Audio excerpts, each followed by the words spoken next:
그래서 결국 사람들이 아까 아들을 얻기 위해서 첩을 둔다고 하지만 실제로는 첩을 뒀다 내쳤다 두었다 내쳤다를 하는 사람들이 습관적으로 반복하는 사람들이 많다는 점을 지적하고 이게 도대체 될 일이 아니다 라고 얘기하는데요.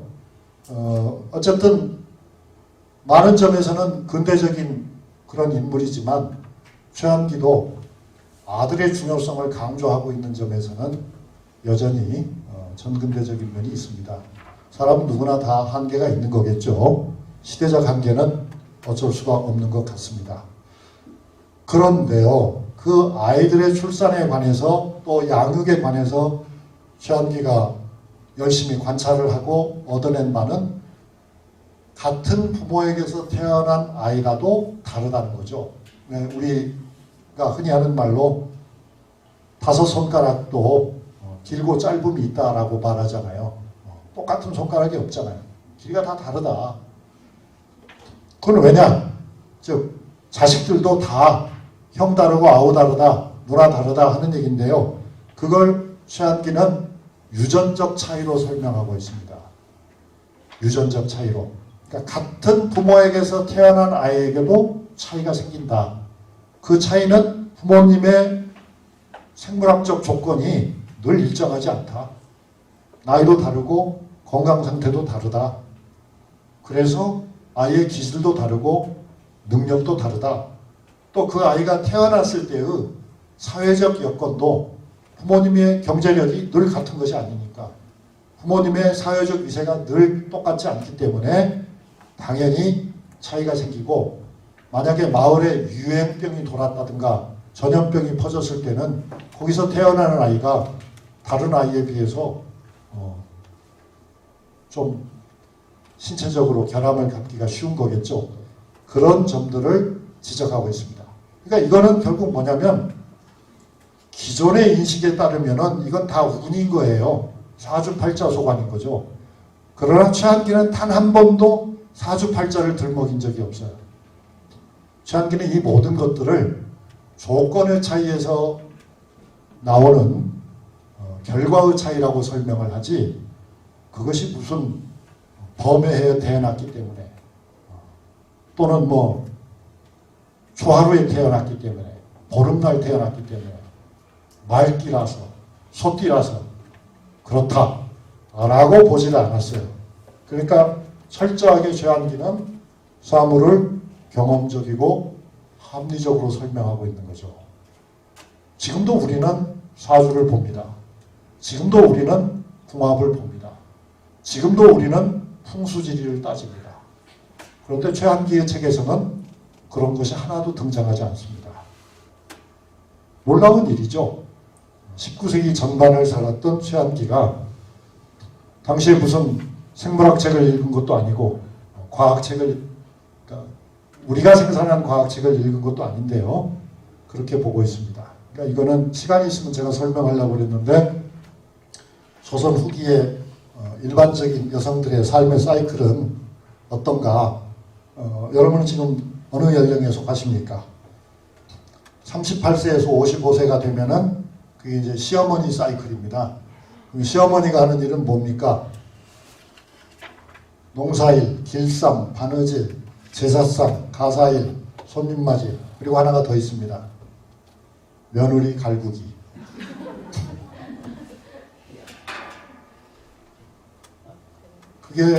어쩌면 그게 제일 중요한 일이었는지도 모르죠. 제일 신나는 일이었는지도 모르죠. 제가 그 18, 19세기 조선 여성들의 삶을 좀 이렇게 자세히 들여다보니까 대개의 여성들은 수면 부족에 시달린 것 같더라고요. 수면 부족. 왜냐하면 아침부터 일어나가지고 아침에 집에서 좀 사는 사람도 방아를 찧어야 되잖아요. 방아를 찧어서 쌀을 새로 만들어가지고 그놈으로 밥을 짓잖아요. 그렇게 해서 저녁에 끝나는데 저녁에 끝나서 또 바로 잠을 못 자잖아요. 대개의 경우는 또 이제 길쌈을 해야 되잖아요. 또 길쌈을 위한 준비를 해야 되잖아요. 또는 제사를 모셔야 되잖아요. 또는 아이를 길러야 되잖아요. 또는 남편의 여러 가지 요구를 들어줘야 되잖아요. 그러니까 여성들은 아마 거의 뭐 만성적으로 수면 부족에 시달렸던 것 같은 그런 느낌을 받았습니다. 그래서 이제 그게 20세기까지 이어져요. 20세기까지 이어져서 20세기 후반, 그러니까 1870년대, 80년대에 이제 여성들의 생애사를, 구술 생애사를 조사한 걸 보면은 다 한결같이 제가 관심을 가지고 보니까 시집 와가지고 처음엔 뭐가 뭔지도 몰랐고 항상 잠이 부족해가지고 꾸벅꾸벅 졸다가 시어머니한테 혼났다는 얘기가 맨날 나오더라고요. 한 번이라도 마음 놓고 편하게 잤으면 좋겠다는 생각 외에는 다른 생각은 하지도 못했다는 말도 많이 나오고요. 시집 온 지 몇 년이 되도록 남편을 한 번도 대낮에 제대로 보지를 못해가지고 자기 남편이 누군가를 잘 몰랐다고 그런 말을 하는 여성들도 많더라고요. 그런데 이제 최한기는 뭐라고 얘기를 하고 있냐면, 이제 결론이죠. 최한기는 뭐라고 얘기하냐면, 결국 인간의 삶에서 가장 중요한 건 뭘까라는 질문을 던지고요. 그 질문에 대한 답을 이렇게 말합니다. 가장 소중한 것은 결국 사랑이다. 그러니까 최한기는 인간은 자식을 낳기 위한 기계로서 살아가는 것이 아니고, 인간은 부모 제사를 모시기 위한 도구로서 살아가는 것이 아니고, 인간은 사람을 통해서 행복을 느끼는 그런 존재다. 그리고 거기에는 남자도 여자도 어린이도 노인도 없다. 그렇게 본 거예요.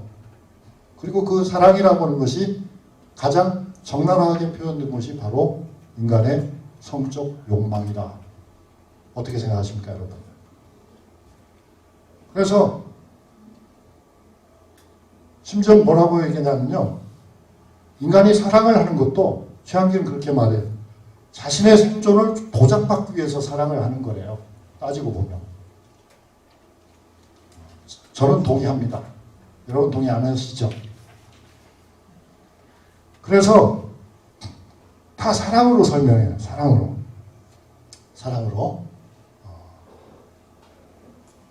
그러나 아까도 잠시 말씀드린 것처럼 인간의 문제를 다 그런 생물학적 조건으로만 풀이하는 것은 절대로 아니고요. 그걸 반대하면서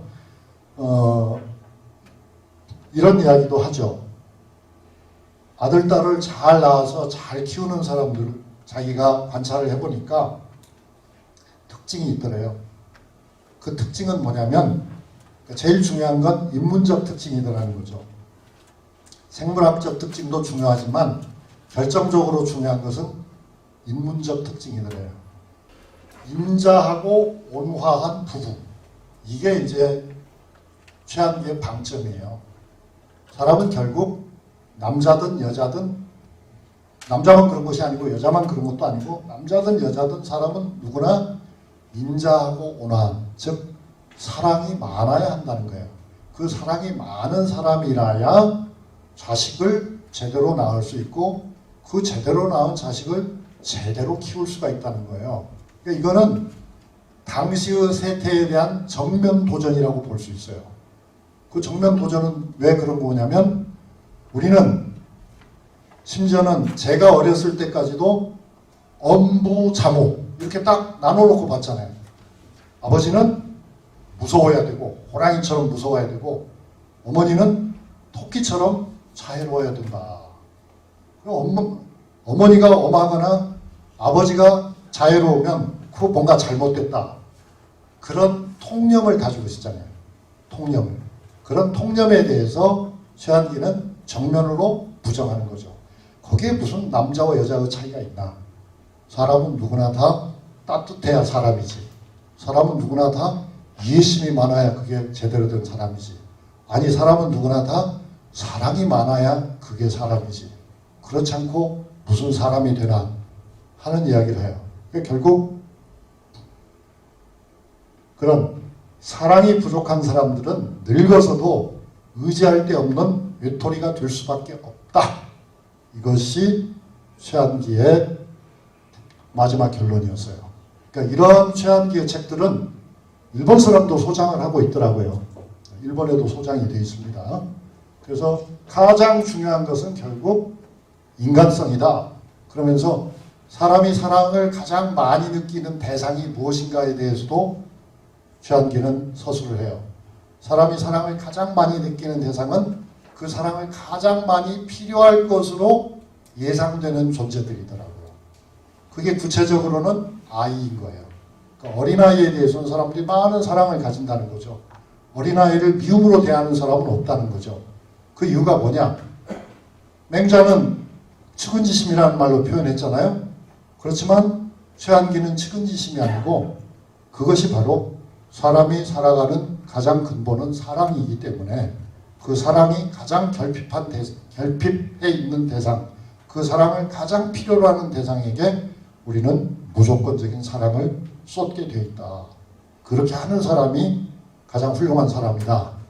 이렇게 보고 있는 겁니다. 그러니까 장성한 자녀를 대하는 우리의 마음에는 사랑이 좀 적다.